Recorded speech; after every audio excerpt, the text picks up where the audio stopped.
जय हिंद दोस्तों, स्वागत है मेरे नए वीडियो में। दोस्तों इस वीडियो में हम रेलवे एग्जाम्स के लिए साइंस को करने वाले हैं। तो चलिए दोस्तों वीडियो को स्टार्ट करते हैं। दोस्तों यहाँ दिया हुआ है कि विभिन्न प्रकार के अस्थायी ऊतकों के निर्माण के लिए मेरिस्टेमेटिक ऊतक की कोशिकाओं को अलग किया जाता है। दोस्तों विभिन्न प्रकार के अस्थायी ऊतकों के निर्माण के लिए दोस्तों मेरिस्टेमेटिक ऊतक की कोशिकाओं को अलग किया जाता है। मेरिस्टेमेटिक कोशिकाओं को हिंदी में दोस्तों विभिज्योतकी ऊतक कहा जाता है, जो कि विभाजन होती होती अंत में अस्थायी ऊतक का निर्माण कर लेती है। जब इनके अंदर विभाजन करने की क्षमता खत्म हो जाती है तो ये जो है अस्थायी ऊतक में परिवर्तित हो जाती है।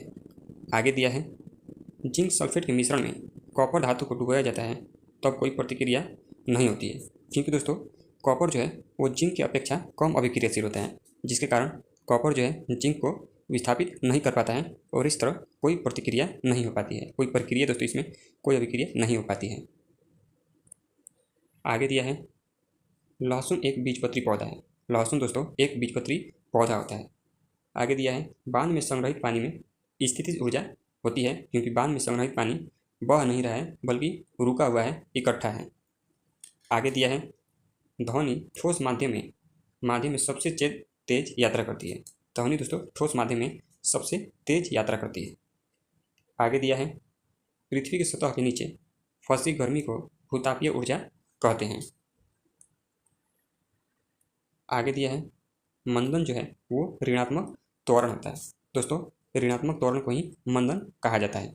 आगे दिया है संतृप्त हाइड्रोकार्बन को एल्केन कहा जाता है, जिनमें दो कार्बनों के बीच में सिंगल बॉन्ड मौजूद रहता है। आगे दिया है भौतिक मात्रा शक्ति किए गए कार्य की अवधि को मापती है। भौतिक मात्रा शक्ति दोस्तों किए गए कार्य की अवधि को मापती है।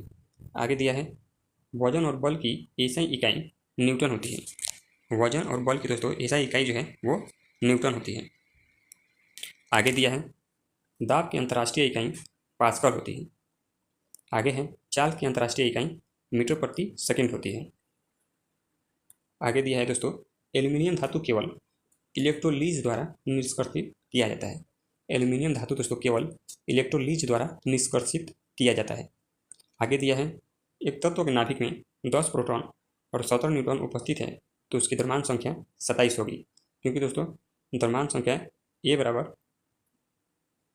दोस्तों द्रव्यमान संख्या ए बराबर प्रोटॉन प्लस में न्यूट्रॉन की संख्या होती है।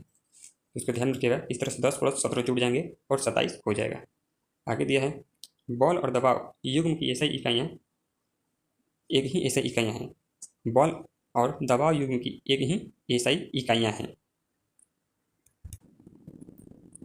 आगे दिया है दोस्तों जब सोडियम सल्फेट समाधान बेरियम क्लोराइड के विलयन के साथ मिलाया जाता है तो बेरियम सल्फेट बनता है। अर्थात दोस्तों सोडियम सल्फेट से सोडियम अलग हो जाता है और बेरियम क्लोराइड से बेरियम अलग हो जाता है और दोनों अलग अलग जो है जुड़ जाते हैं। आगे दिया है मुक्त रूप से गिरना केवल निर्वात में संभव है। आगे दिया है थायरॉक्सिन के संश्लेषण के लिए आयोडीन आवश्यक है। आयोडीन दोस्तों आवश्यक है ताकि थायरॉक्सिन का संश्लेषण होता रहे। आगे दिया है ज्वाइंट पर हड्डी की सतह को कार्टिलेज मुलायम करती है। कार्टिलेज को दोस्तों हिंदी में उपास्थि कहा जाता है, जो कि ज्वाइंट की हड्डी की सतह को मुलायम करती है। आगे दिया है कैल्शियम सल्फेट हेमीहाइड्रेटेट को प्लास्टर ऑफ पेरिस के रूप में जाना जाता है, जिसका रासायनिक सूत्र CaSO4 इंटू हाफ H2 होता है। इंटू दोस्तों हाफ H2O होता है। आगे दिया है आधुनिक आवर्त सारणी में 7 आवर्त और 18 समूह हैं। आधुनिक आवर्त सारणी दोस्तों मोसले के द्वारा दिया गया है। आगे दिया है सबसे हल्की धातु लिथियम है, जिसका संकेत Li होता है और इसकी परमाणु संख्या 3 तथा द्रव्यमान संख्या 7 होता है। आगे दिया है द्रव्यमान और वेग का गुणनफल संवेग कहलाता है। दोस्तों द्रव्यमान और वेग का जो गुणनफल होता है उसको संवेग कहते हैं। दोस्तों सीमेंट का जो मुख्य घटक होता है उसको सिलिका यानी SiO2 कहा जाता है। आगे दिया है न्यूटन प्रति मीटर स्क्वायर दाब की SI इकाई होती है। आगे दिया है कोई वस्तु सतत चाल से गति करती है जब इस पर कोई बल न लग रहा हो। आगे है बल बराबर द्रव्यमान गुणे त्वरण होता है। आगे दिया है दोस्तों वायुयान में ध्वनि के वेग से अधिक की चाल से यात्रा करने वाली एक वस्तु को पराध्वनिक कहा जाता है। वायु में दोस्तों ध्वनि वेग से अधिक की चाल से यात्रा करने वाली एक वस्तु को पराध्वनिक कहा जाता है।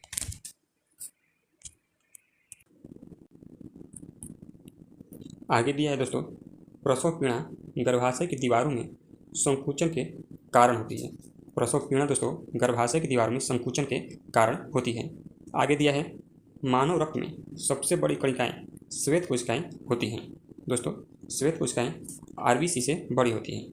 ये श्वेत कोशिकाओं की संख्या दोस्तों, श्वेत कोशिकाओं की संख्या और आरबीसी की संख्या का जो अनुपात है वो 1:600 होता है।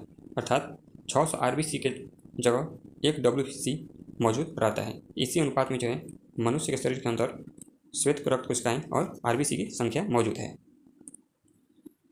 आगे दिया है, यदि तापमान बढ़ता है तो ध्वनि की गति बढ़ जाती है।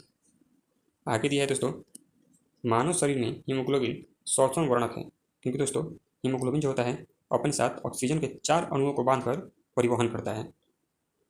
आगे दिया है, किसी वोल्ट मीटर का उपयोग विभवांतर मापने के लिए किया जाता है। आगे है, पाउस्ट द्वारा निश्चित अनुपात का नियम उद्धृत किया गया था। अर्थात दोस्तों रासायनिक यौगिक में जो तत्व होते हैं वो एक निश्चित अनुपात में मिलकर बने रहते हैं। इसी को निश्चित अनुपात नियम कहा जाता है। आगे दिया है, मनुष्य के गुर्दे यानी किडनी निस्पंदन की इकाइयों को नेफ्रॉन कहा जाता है। अर्थात मनुष्य की किडनी की जो इकाई होती है उसको नेफ्रॉन कहा जाता है। आगे दिया है, जिस बिंदु पर सभी किरणें मिलती है उसे फोकस कहा जाता है। आगे दिया है, पृथ्वी के आवरण में गैसों के साथ मिश्रित पिघले हुए पदार्थ जो होता है उसको मैग्मा कहा जाता है, जो कि ज्वालामुखी के जरिए बाहर निकलता है। अब दोस्तों ज्वालामुखी आपने देखा होगा ऐसे करके कुछ रहता है और यहाँ से मैग्मा जो है लिक्विड अवस्था में जो है बाहर निकलता है। आगे दिया है दोस्तों, आधुनिक आवर्त सारणी में 18 समूह और 7 आवर्त मौजूद हैं। आधुनिक आवर्त सारणी दोस्तों मोसेले के द्वारा दी गई थी। आगे है, एक मिश्रण नीले लिटमस को लाल में बदल देता है तो उसका पीएच जो है दोस्तों वो 6 होने की संभावना है। अर्थात 7 से कम होने की संभावना है क्योंकि वह मिश्रण अम्लीय होगा। आगे दिया है, गति का दूसरा समीकरण स्थिति और समय के बीच संबंध बताता है। आगे दिया है, स्वैच्छिक मांसपेशियां हाथ में मौजूद रहती है जिसका हम अपनी इच्छा अनुसार कार्य लेते हैं।